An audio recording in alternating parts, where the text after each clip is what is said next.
Bem, pessoal, vamos lá, né? Vamos aprender de Deus. Agora preste bem atenção em uma coisa aqui. Tá entendendo? Preste bem atenção.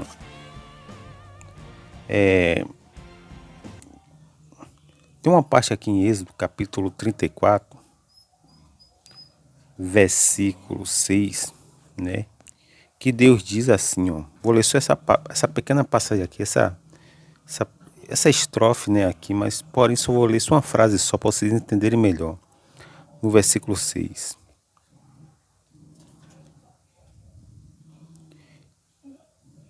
Vamos lá, deixa eu tentar encontrar aqui. Pronto. Veja bem o que a Bíblia diz. Que visita a iniquidade, que Deus visita a iniquidade dos pais sobre os filhos. Tá entendendo? Que Deus visita a iniquidade dos pais sobre os filhos e sobre os filhos dos filhos até a terceira e quarta geração. Só isso aqui mesmo que eu quero que vocês entendam, ok? Assim, pessoal, preste bem atenção. Muitas vezes você vê seres humanos aí penando na vida, né? E você não sabe por que essa pessoa tá penando, sabe? Você não sabe o que ela tá passando. As portas para elas não se abrem, né? As portas sentimentais, as portas de oportunidade, as portas profissionais, trabalhistas, né? Enfim, as portas, não, talvez ela esteja até um talento, um dom escondido, né? Escondido, um tesouro dentro dela. Mas esses tesouros, se essas portas não se abrirem, na verdade essa pessoa vai ficar aí, meu irmão, mofando e vai morrer e vai enterrar o talento dela. Foi por isso que Jesus veio, para quebrar esse tipo de maldição, sabe? Porque a pessoa fica perdida, ela fica confusa, ela nada para ela dá certo. E todas as tentativas dela dão errado. E onde é que está o erro? Tem pessoas que vai procurar presságios, né? O que é presságio? Tem pessoas que vai para macumba, tem outras que vai para o tarô, né? Para a leitura das mãos, né? Tem outras que vão para cartomante, sabe? Tem outras que vão para o espiritismo, para o kardecismo, enfim, vai procurar alguma coisa para tentar resolver o problema dela. Que ela já viu que o problema dela não é desse mundo, sabe?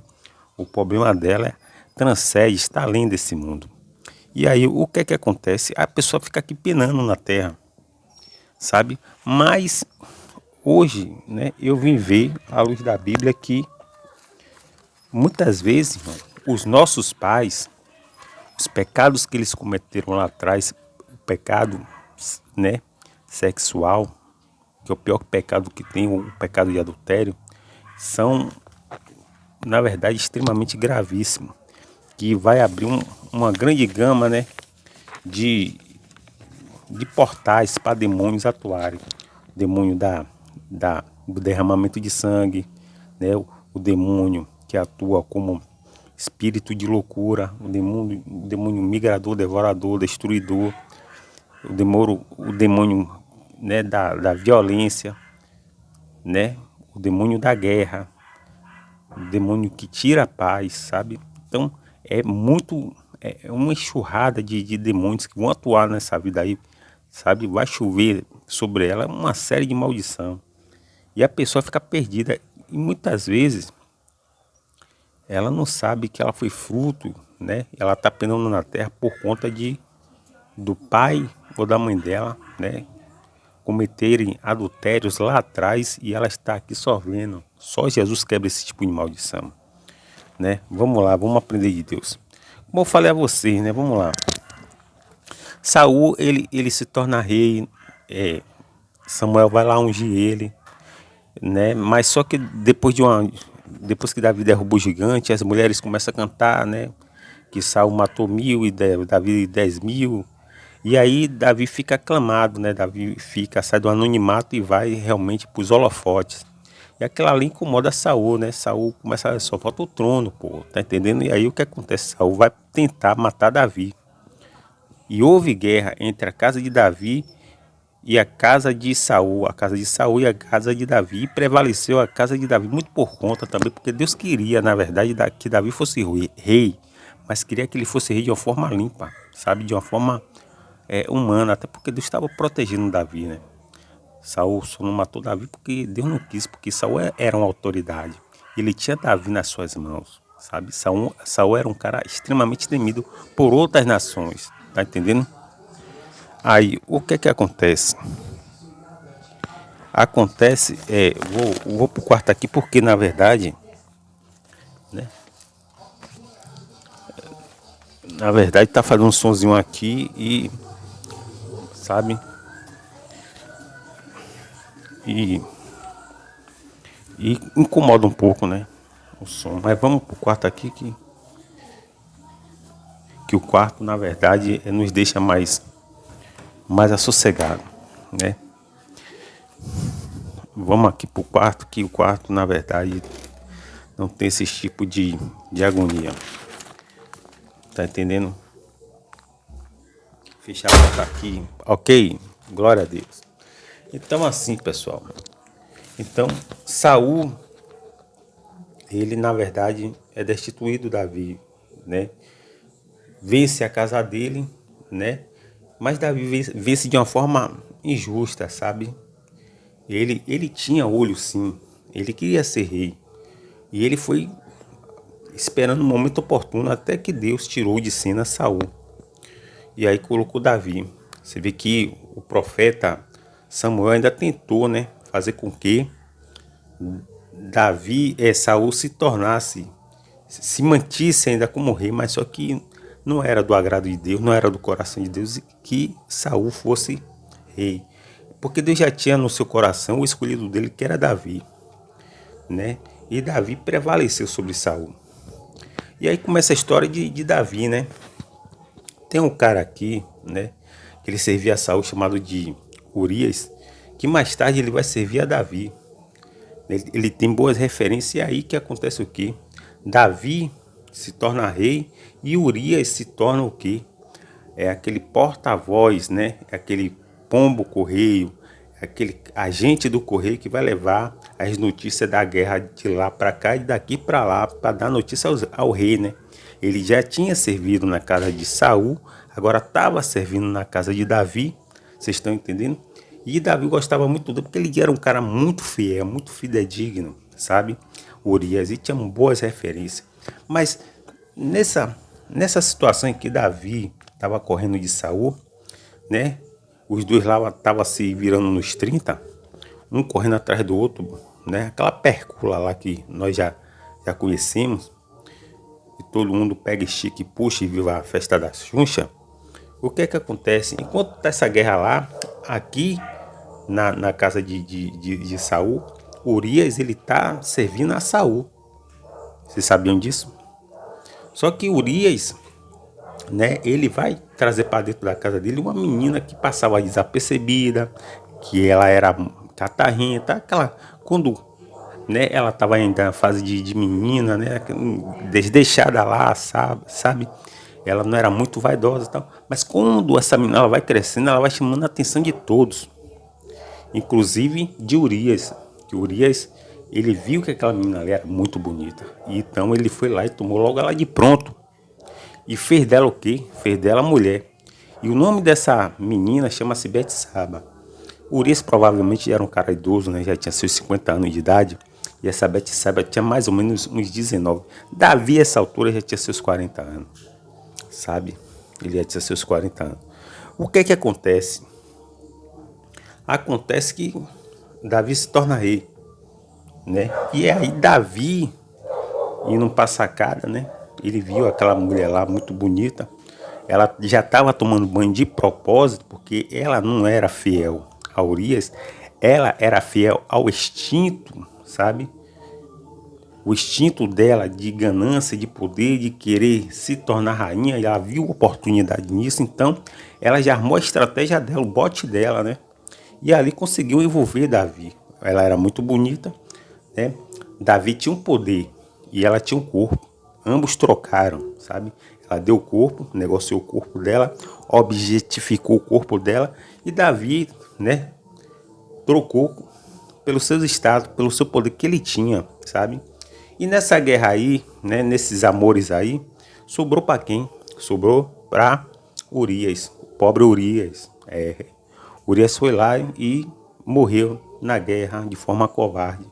Davi mandou todos abandonar ele numa batalha extremamente acirrada, colocou ele no centro mais crítico de guerra, da guerra, e abandonou ele ali, com a intenção realmente de matar ele. E realmente Davi tinha poder e aconteceu. Esse Joabe fez isso. Joabe atendeu os mandos, inclusive mando que estava escrito assim. Você viu que o cara era tão fiel que ele poderia, Urias, ele poderia abrir a carta e ver que tinha uma trama contra ele. Você viu que o cara era tão fiel que ele não abriu a carta mesmo. E a carta que ele não abriu ele estava levando a certeza da morte dele para Joabe.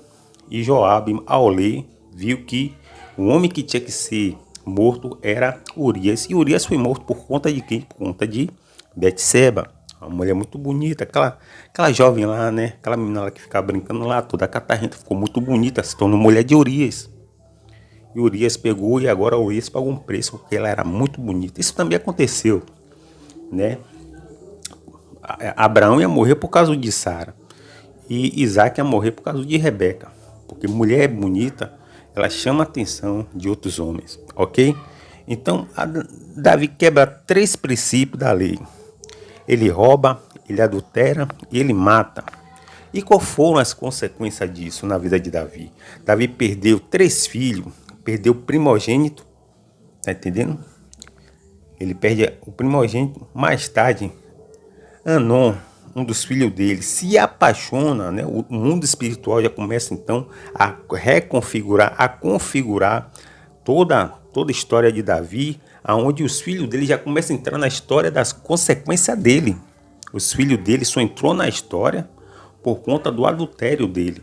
Até então estava tudo em paz. No momento que ele adultera, as coisas começam a envolver os filhos dele. Vocês estão entendendo? E vai envolvendo os filhos dele. Vai envolvendo e vai tragando, tipo um buraco negro, meu irmão. Né? O buraco negro tem um esquema lá do buraco negro que chama-se zona de horizonte, que nem a luz mesmo é capaz de sair dali. Ela é devorada a luz. O buraco negro ele vai comendo tudo, vai tragando tudo. E na verdade um buraco negro se abriu ali na vida de Davi e foi tragando os filhos dele tudo. Ou seja, os momentos de prazer dele não valiam mais do que a paz dele, de Davi. Davi realmente ele estava agora só vendo todas as consequências possíveis na vida dele. E ele tinha essa consciência, sabe? Talvez o povo não tivesse essa consciência. Ou talvez alguns até tivessem, alguns poucos. Mas talvez a multidão não sabia o que estava se passando na casa de Davi. Por que Davi estava sendo amaldiçoado dessa forma? Anon, né, um dos filhos de Davi, se apaixona por Temar e violenta a própria irmã. E aí entra em cena quem? Abisalaão, o mais velho. E além de Abisalaão ser o mais velho, ele era o herdeiro direto, sabe? Ele era o herdeiro protagonista do trono do rei Davi, sabe? E aí o que acontece? Abisalaão, ele mata Anon, sabe? E aí o trono que agora tá passei de Abisalaão já começa então. Abisalaão, ele começa então a guerrear contra Davi, se antecipar para poder tomar o trono, que ele viu que Davi não era um cara seguro, sabe? Praticamente Davi traiu o próprio filho Abisalaão, porque Abisalaão ele foi crescendo, sabe? Ouvindo que ele ia se tornar o rei.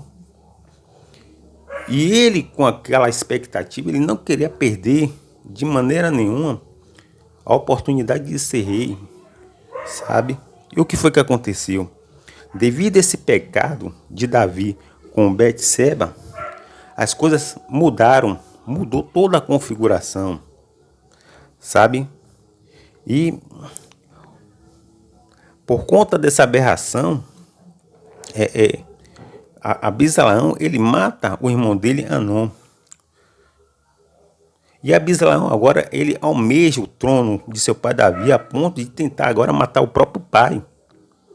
entre sendo um cara chamado de Joabe, que é sobrinho de Davi e primo de Abisalaão, e mata Abisalaão, que é primo de Joabe e sobrinho de Davi. Veja que bagunça. Davi fica não só triste com esse fato aí, né? Com essa perca do filho dele, onde Joabe mata. A Bíblia diz que Davi ele chora, mas ele chora muito. E ele é repreendido por Joabe. Joabe fala assim: a gente matou aquele que queria te matar e nos matar, que é seu filho. E Davi ele ficou realmente no estado entre a cruz e a espada. Porque quem estava por ele tinha que matar o filho dele, mas só que ele não queria perder mais um filho. E a culpa é de quem? De Davi. Ou seja, aquelas noites ali, né, que Davi teve de prazer com uma mulher muito bonita dos outros, realmente resultou em uma desgraça na vida dele. Tá entendendo? Davi, então, ele fica extremamente triste, sabe? E ele guardou uma mágoa, mas uma mágoa tão profunda de Joabe que ele contou isso para Salomão, filho dele, mais tarde. E Salomão era primo de Joabe, e Joabe era general de guerra, sabe? Então você vai ver, irmão, que Davi, ele traiu o próprio filho, chamado de Abisalaão, que esse Abisalaão estava sendo preparado para ser rei, e ele traiu. Abisalaão tinha todas as garantias do próprio Davi de que ele ia ser rei, mas ele foi traído por um filho de uma adúltera. Quando Abisalaão viu que o filho da adúltera, que era Salomão, ia se tornar rei no lugar dele, o cara enlouqueceu. Ou seja, o filho de Betseba, Salomão, ia ser rei. Ele viu, ele sentiu isso. Isso levou o jovem Abisalaão a uma revolta contra seu próprio pai. Veja o que o pecado de Davi fez contra ele mesmo. Talvez o destino, né, dos seus filhos fossem outros. Seria outro se caso ele não pecasse lá com Betseba.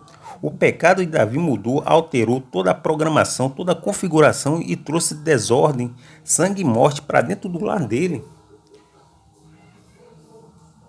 Com Abisalaão morto, irmão, Abisalaão mais tarde ele é morto por Joabe, o primo dele e sobrinho de Davi.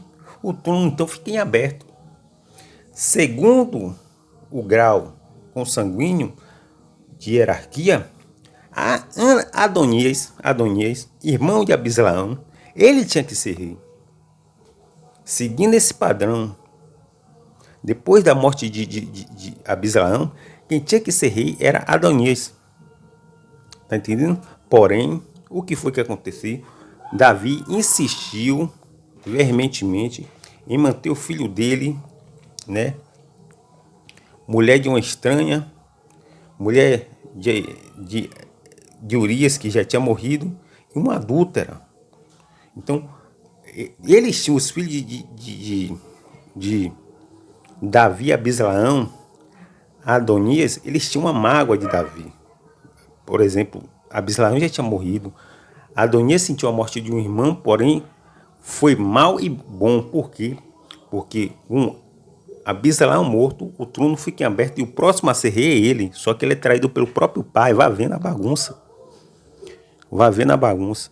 Aí o que acontece? O próprio pai, Davi, ele vai dar vez a quem? A Salomão, meu irmão. Que Salomão não é o primogênito.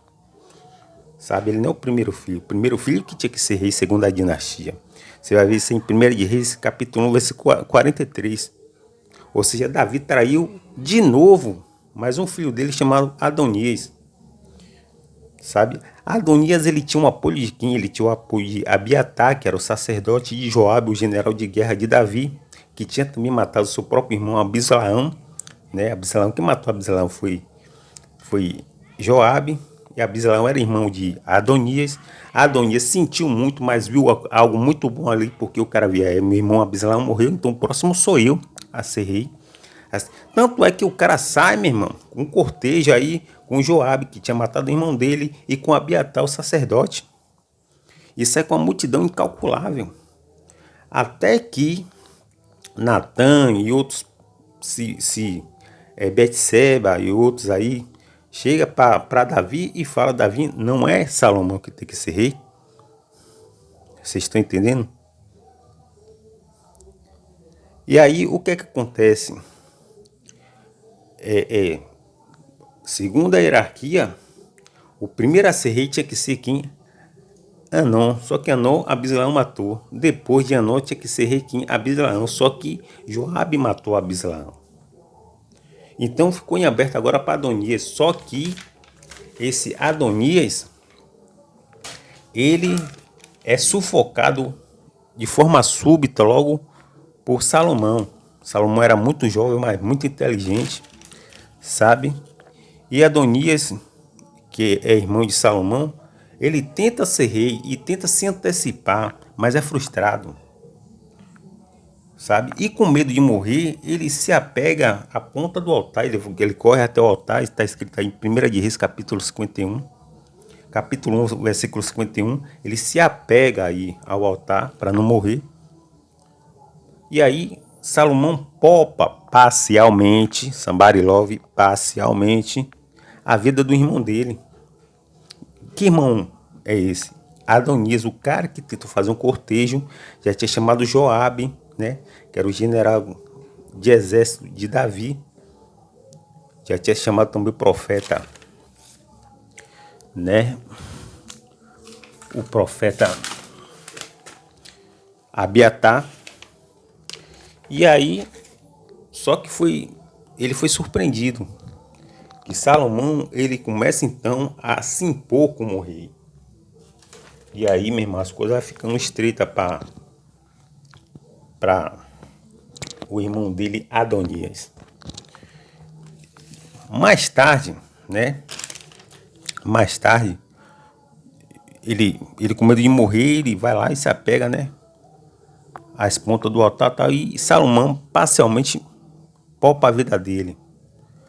Mas a morte é só uma questão de tempo para Adonias. Todo mundo que era rei naquele tempo sabia. A história mostra isso. Que quando tinha uma ameaça, né, iminente de uma espécie de golpe de Estado, logo era sanado. Ou seja, a pessoa, se o imperador soubesse que alguém ia matar, ele matava logo. Um rei soubesse que ele ia ser surpreendido, então o filho dele, que era o príncipe, ele matava logo. Ou seja, ele sanava logo o problema. Vocês estão entendendo? E isso aconteceu também com Salomão. Salomão ficou com um olho aberto e outro fechado contra o próprio irmão dele, Adonias. Perdoou ali, né? Era um momento de sua ascensão, tal, aquela coisa toda. Mais tarde, vai cair na conta da família do rei Davi, dos consanguíneos de Davi, mais uma morte. 1 de Reis, capítulo 2, versículo 25, onde Salomão vai enviar um cara chamado de Banaia. E esse Banaia, ele vai ferir Adonias, que é o irmão de Salomão, e vai matar esse Adonias, tá entendendo? Esse Baiada que foi enviado por Salomão, ele vai matar Adonias. E é mais uma morte na conta dos consanguíneos de Davi. A bagunça que Davi fez lá atrás, né? A bagunça que ele fez lá atrás, né? Matando Urias, as consequências foram devastadoras, avassaladoras, sabe?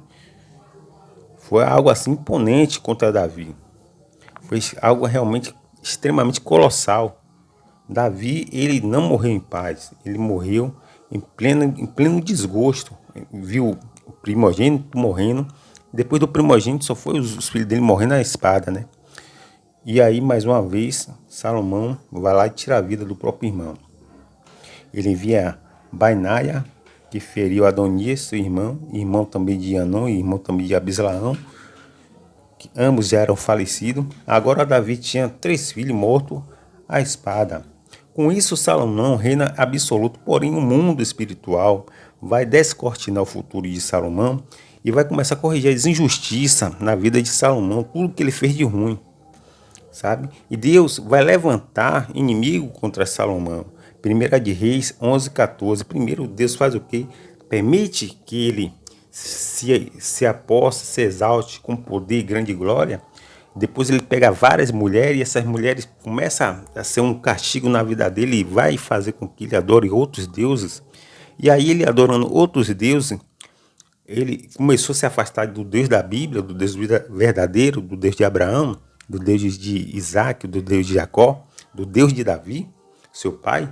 E aí Deus aí começa então a impor sobre ele a sua estratégia espiritual, onde o mundo espiritual, os espíritos vai começar então a trabalhar para poder trazer justiça contra Salomão.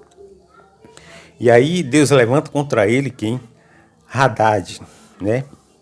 E quem é Hadad? Hadad foi aquele cara que tomou um escarreirão de Davi e de Joabe e foi para o Egito. O cara vai para o Egito fugido de Davi e de Joabe, porque eles tinham medo. Esse Hadad tinha medo de Davi e de Joabe, mas ele ainda era menino. Mas Davi e Joabe impôs sobre ele, sobre o povo dele, de forma implacável, uma grande derrota. E ele ainda menino correu para o Egito, foi bem acolhido. Depois, com a morte de Davi, né, ele volta e começa agora a atormentar quem? Salomão, em um momento em que Salomão já está praticamente envolvido com uma série de situações, ou seja, espiritualmente, Salomão ele já está em trevas, ele está envolvido com um bocado de Deus, sabe? Com um bocado de Deus estranho. E aí, em um momento de fraqueza de Salomão, com várias mulheres, o mundo espiritual ele vai emplacando de forma minuciosa, sabe? Ali contra Salomão e vai pesando sobre Salomão os pecados também que ele cometeu. Mas na verdade o pecado de toda essa desgraça que aconteceu na vida dos familiares de Davi e inclusive na vida de Salomão não foi culpa de Salomão não.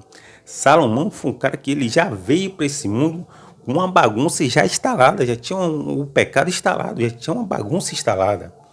E mais tarde ele vai sofrer essa bagunça também. Ele vai ser vítima, sabe? Ou seja, ele não tinha muito o que fazer. Tá entendendo? E esse Haddad ele vai se unir com Rezon para guerrear contra Salomão. E mais tarde Jeroboão vai se rebelar contra também Salomão. E esse Jeroboão, né, que ele vai ficar mais tarde com 10 tribos. Porque o profeta, né, Aias, ele vai dizer assim, olha, vou pegar aqui a capa, tá entendendo? O profeta Aias pega a capa e rasga a capa em 12 pedaços. 10 pedaços ele dá a quem? Ele dá a Jeroboão, sabe? Jeroboão, que não tinha muito esse parentesco com o povo judeu, sabe? Assim como Salomão foi filho de uma prostituta ou de uma mulher adúltera, de uma mulher estranha, assim também esse Jeroboão, né, pagando-se com a mesma moeda, esse Jeroboão, ele emplaca contra Salomão, que também ele é filho de uma mulher estranha e tal, e ele vai ganhar, né, através de uma profecia, 10 tribos. Tá entendendo? Ele vai ganhar 10 tribos. Ele estava também no Egito, ele volta. Tá entendendo? Ele tinha fugido, mas voltou. Jeroboão. E 2 tribos vai ficar com Roboão, filho de quem? Salomão. Só que esse Roboão, ele também vai entrar em um contexto, em uma configuração em que o cara também não tinha feito absolutamente nada, meu irmão.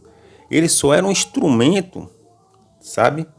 Ele é um instrumento de reparo, de juízo, onde o mundo espiritual emplacar contra ele agora as profecias feitas pelo profeta Aias, que diz que ia rasgar o reino na mão do filho de Salomão. Ninguém sabia que era esse filho. E aí nasce Roboão, que se torna filho de Salomão, né? Ele fica conhecido e é exatamente aí que ele toma conselho com os mais jovens E aí aperta o povo, os tributos ao povo mais ainda, ou seja, ele deixa o povo com uma carga mais pesada do que Salomão, porque ele ouviu os jovens, os colegas deles mais novos. Esse Roboão ignorou o conselho dos anciões, ou seja, dos mais velhos, e deu ouvido aos mais novos, aos mais jovens, igual a ele. E foi aí que realmente houve essa cisão, essa ruptura, essa separação. E cumpriu-se o que o profeta Aías falou, que 10 tribos ia ficar com Jeroboão. Tá entendendo? E 2 tribos ia ficar com o filho de Salomão, né? Neto de Davi. Veja o que pecado lá atrás acontece, as consequências vai se enrolando, vai se desenrolando, como uma bola de neve e vai atingir todo mundo. Cumprindo assim o que está escrito lá, né? Que Deus diz que ele repara em outras gerações os pecados dos pais nos filhos. Tá entendendo? E os filhos, quando nascem, ele já nasce com a configuração. Talvez se Davi não pecasse lá, a configuração ia ser outra mesmo. A gente provavelmente não ia ter todas essas riquezas dentro da Bíblia, né? Que isso para mim é uma riqueza, porque ficou como um exemplo, ficou claro, nítido e evidente que realmente o pecado do adultério é extremamente assim, é extremamente letal, sabe?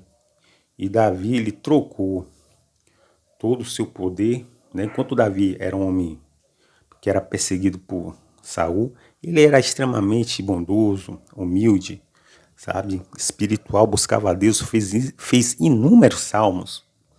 Salmo esse que tem, na verdade, consolado o coração de muitas pessoas, porque é de uma riqueza realmente incomparável. Porém, esse mesmo Davi, depois que adquiriu o poder, o coração dele mudou. Ele tomou o que não era dele, que foi a mulher de Urias, e aí pagou um preço, mas um preço extremamente violento. E esse preço vai gerar morte nos filhos dele, sabe? Vai gerar transtorno, vai gerar inferno, vai gerar maldição. E Salomão é vítima também desse entrelaçado, né? Desse conglomerado aí de bagunça, né? De trevas espirituais, onde o inimigo ele começa a trabalhar na vida aí de Salomão, e Salomão se torna mais uma vítima. E mais tarde, o filho de Salomão vai se tornar também mais uma vítima, ou seja, eles vão nascendo em uma configuração como instrumento de cumprimento de profecias. O filho de Salomão, Roboão, foi um cumprimento de profecia, ou seja, Aias falou, Deus vai rasgar na mão de seu filho Salomão. E aí, realmente, quando o filho dele nasce, né, ele endurece o coração, o mundo espiritual endurece o coração do filho de Salomão, Roboão, como fez também com o faraó, endurecer, porque Deus tem o poder, a Bíblia diz que o coração do rei está na mão de Deus, e Deus inclina para onde ele quer, sabe? A Bíblia diz que Deus é soberano, ele está no céu e faz tudo aquilo que ele apraz, e que a palavra de Deus ela não volta vazia, e que ele vela pela sua palavra para que se cumpra. Aconteceu como Deus queria. O pecado de Davi vai ter sequência em Salomão e vai gerar consequência na vida de seu filho Roboão. Roboão ainda tenta, de alguma forma, ali desesperada, né, ali, salvar as 2 tribos, né, as 10 tribos que ele tinha perdido para Jeroboão, mas infelizmente Deus falou, não, diga ao povo que vote, porque esse mal aí veio de mim. Ou seja, Deus ele assume a autoria, né, das consequências do castigo que ele deu aí a Roboão, dizendo, esse mal veio de mim. Ninguém aí pecou, esse mal veio de mim por causa de Salomão. Ou seja, o filho de Salomão, Roboão, ele já nasce como instrumento de cumprimento de profecias aonde Deus realmente cumpriu através do profeta Aias, que ia rasgar o reino e rasgou. Outro rei que também aconteceu isso, né, foi o rei Ezequias, filho do rei Acais, né, aquele meio enrolado, né, colocou vários porte-ídolos lá, fez adoração falsa tal. E esse filho dele, chamado Ezequias, é um cara brilhante. O cara, meu irmão, ele é formidável, sabe? Ele começa então a fazer reparações, ele edifica o culto a Deus, ele tira o esporte ídolo, ele faz uma reforma incrível, sabe? O cara realmente, ele queria Deus. E aí, como ele quer Deus, Deus livra ele dos assírios, né, que já havia de um embate derrotando várias nações e estava a caminho de Jerusalém e Judá, cujo rei era o rei Ezequias, e o rei Ezequias tinha como profeta Isaías. O que é que acontece? Isaías fala, não fique com medo dele não, de Sanaqueribe, nem de Abisaque, aquele porta-voz dele, aquele poliglota, né, que tentou intimidar o povo de Deus. E aí Deus, em uma noite só, matou 185 mil assírios com um anjo só. O anjo só foi lá e dizimou, matou, derrubou 185 mil assírios. Aí o que é que acontece? Ezequias, viu essa grandeza aí. Mais tarde, ele fica doente e ele ora a Deus e Deus dá mais 15 anos de vida a ele. Que maravilha, né? Ele agora tem 2 testemunhos extremamente fortes e brilhantes que estão nas nossas Bíblias. O rei Ezequias teve experiência com Deus. E o que é que acontece? Aí acontece, meu amigo, que mais tarde ele também vai pedir um sinal a Deus. E Deus também vai conceder o sinal a ele. Ele quer que a sombra decline, né, no relógio de Acais. Acais era o pai de Ezequias. Ele tinha um relógio. E aí ele pede a Deus que desse o sinal, fazendo com que a sombra retrocedesse. E realmente, meu irmão, a sombra retrocedeu, porque Deus é o Deus do passado, presente e futuro. Ele atua em qualquer tempo, sabe? Não tem tempo para Deus, porque Deus é um ser atemporal. Ele atua em qualquer tempo, sabe? Ele pode ir lá no passado e corrigir algo e nos dar a vitória no presente, sabe? O que muitos crentes chamam até isso de ressuscitar, né? Ressuscitar projetos mortos, ressuscitar coisas mortas. E é isso mesmo. Porque o morto ele não tem sinais vitais. O morto não tem. E aconteceu que por várias vezes Jesus ressuscitou aquela menina chamada Talita que não tinha sinais vitais nenhum, certo? Ela estava praticamente morta. O tempo já não tinha mais efeito nenhum na vida dela, como na vida também de Lázaro. E na vida daquele jovem, né, que estava indo no cortejo ali, Jesus também ressuscitou. Jesus ressuscitou mais gente, mas porém essas 3 passagens já estão na nossa Bíblia. Aquela menina chamada Talita, o jovem, né, do cortejo, que era filho único. E Lázaro, o mais emblemático de todos foi Lázaro. Lázaro ficou 3 dias morto, sem sinais vitais nenhum. O que foi que aconteceu? O tempo já não tinha mais efetividade nenhuma na vida de Lázaro. Não tinha nada. Lázaro estava sem sinais vitais, estava praticamente já entrando em estado de decomposição. Mas o que foi que aconteceu? Deus, que é o Deus que atua no passado, ele foi, ele ressuscitou Lázaro. Tá entendendo? Porque Lázaro ele tinha morrido no passado. E Jesus foi lá e ressuscitou ele. E aí tem gente que pega essa passagem e diz que Deus ele ressuscita projetos que está perdido, morto, engavetado, enfim. Deus faz isso mesmo e acabou. Mas no caso do rei Ezequias, aconteceu isso, né? Ele pediu um sinal e Deus foi lá e deu o sinal. Mas esse cara viu tanta grandeza de Deus e tal, mas ele cometia um erro crucial na vida dele, meu irmão. Um erro de reparo, sabe, de critério que ele cometeu, que comprometeu praticamente a vida do filho dele. Como Davi comprometeu a vida do filho dele, Salomão, e a vida dos demais filhos dele, e até do neto dele, Roboão, por uma questão chamada de um ato sexual chamado de adultério. Ele quebrou a lei, sabe?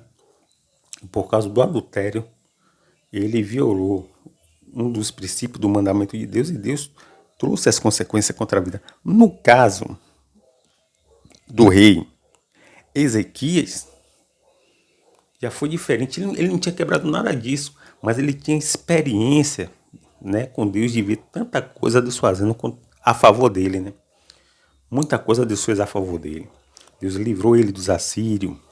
Deus curou ele, Deus deu sinal, retrocedeu lá a sombra, tal, aquela coisa que realmente, meu irmão, ele adquiriu muito, então ele estava com tanta moral, mas então ele se ensoberbeceu, né? E quando a pessoa se ensoberbece, o mundo espiritual ele trabalha para bater essa pessoa, seja quem for, sabe? Os humilhados serão exaltados, os exaltados serão humilhados, tá entendendo? Antes da altivez vem a queda, está escrito na Bíblia, em Provérbio.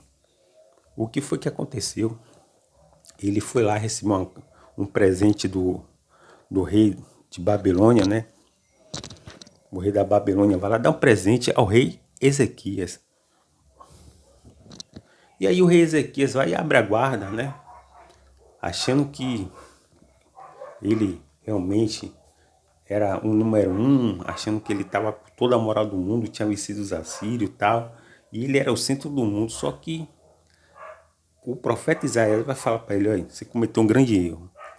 Você foi lá, abriu a guarda para os caldeus, para os babilônicos, através de um brinde que eles deram a você, né? Através de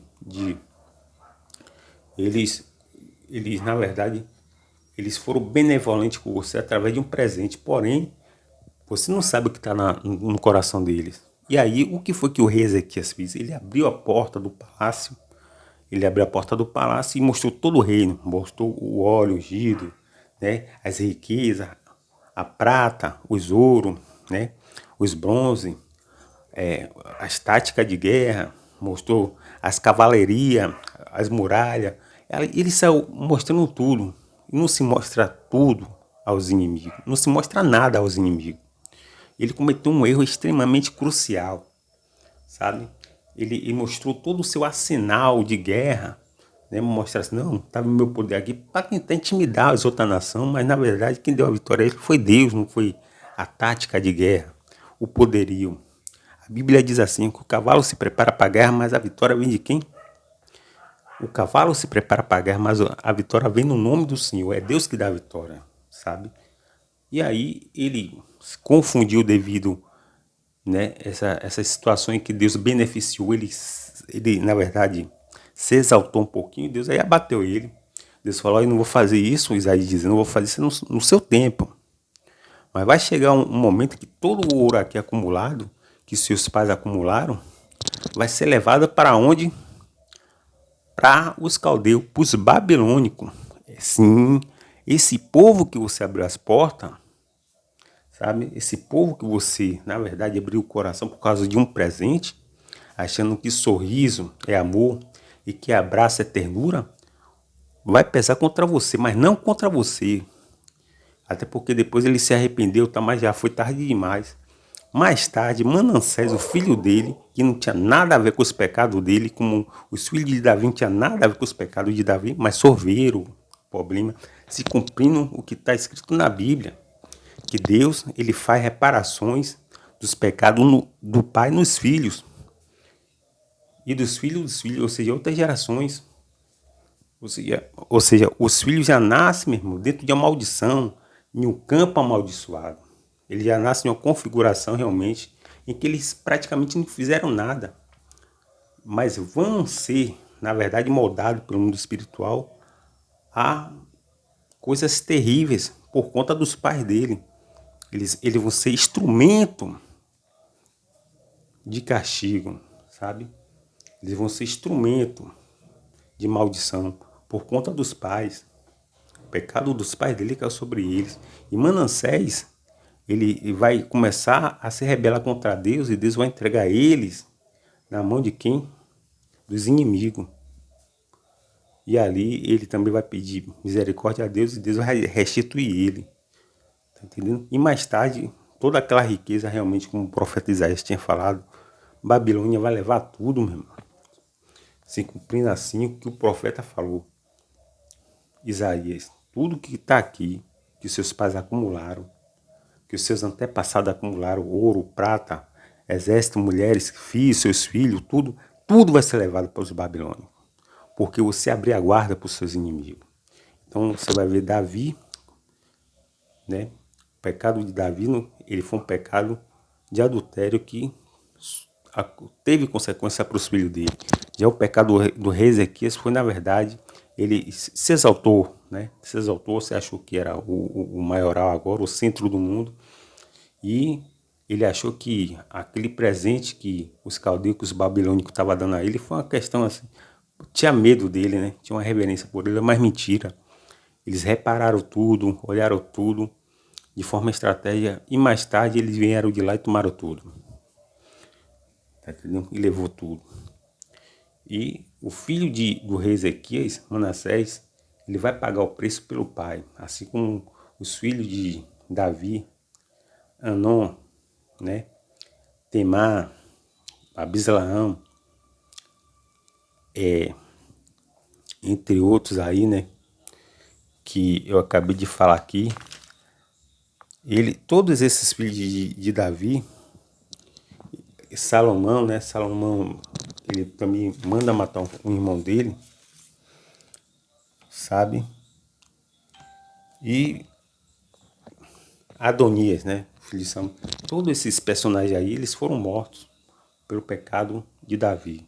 O pecado de Davi caiu. Talvez, se Davi não pecasse, a configuração fosse outra, as coisas fossem outra. Talvez nós íamos ler aqui na Bíblia que Abislaão ia ser rei, talvez. Ou Anon ia ser rei, talvez. Mas quem foi rei foi quem? Foi Salomão, o filho de quem? De uma estranha, de uma prostituta, né? De uma adúltera, mulher de Urias, que não foi fiel a Urias e potencialmente ela não ia ser fiel a Davi. Ela foi fiel ao instinto dela. E esse pecado de Davi aí gerou consequência para os filhos. O pecado de Ezequias gerou consequência para Manassés. E tanto Davi, o rei Davi, como o rei Ezequias, eles tiveram um pecado em comum, sabe? Esses pecados em comum. Um errou por conta do adultério e o outro errou porque se exaltou, sabe? Mas se cumprindo assim o que está escrito na Bíblia, que Deus ele faz justiça e reparações dos pecados do pai no filho, até a terceira e quarta geração. Que Deus continue nos abençoando.